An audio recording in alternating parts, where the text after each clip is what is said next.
gains tax disclosure. Amira, could you move on to the next slide, please? The next aspect of immigration, I mentioned, it's a two-pronged approach. And the first being the tax immigration, the second being an exchange control immigration. Exchange control immigration runs in, or should I say, is often referred to as the financial immigration from South Africa. It's not necessary, it's not compulsory, and it's a process that is undertaken with the South African Reserve Bank in conjunction with your bank. Effectively, what happens is that all your South African assets, if you emigrate from an exchange control point of view, come under the control of your South African bankers. It's got certain advantages in that any inheritances that you receive from a South African tax resident are remittable to you offshore. The South African annuities that you earn from retirement funds, being pension or retirement annuity funds, are capable of being remitted to you. And in addition to that, to the extent that you have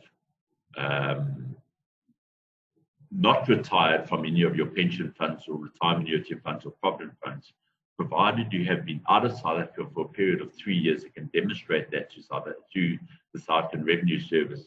Those funds may be encashed and remitted offshore, subject, of course, to the tax liability arising on the withdrawal from a pension fund, pension provident or retirement annuity fund. Upon immigration, exchange control immigration, that is, a family unit is permitted to externalize 20 million offshore, together with their annual discretionary allowance. The annual discretionary allowance is 1 million rand per person over the age of 18 and 250,000 rand for individuals over 12 and but less than 18.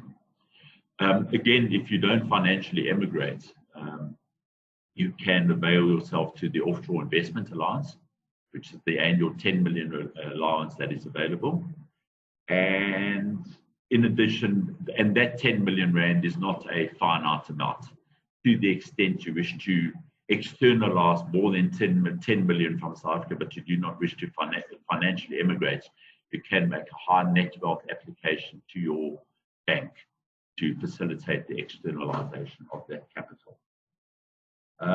As I mentioned, not essential to emigrate. From exchange control point of view. Of course, there's also the negative impact of immigration from a South African point of view, is that your SA credit cards may not be used abroad.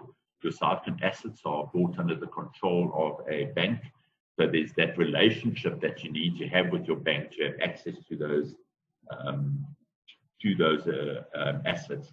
And in addition to that, there are restrictions placed on South African bank accounts in that it may not simply receive any deposits.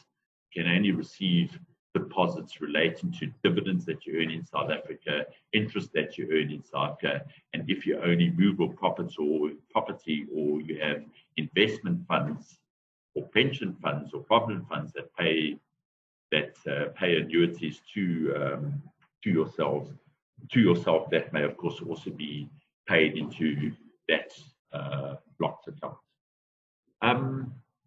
I see there are a few questions coming through. What I will do, I will attempt to address them while online, so the answers are available to the attendees. But at this point in time, Nikki, I'm going to hand over to you to continue with the presentation.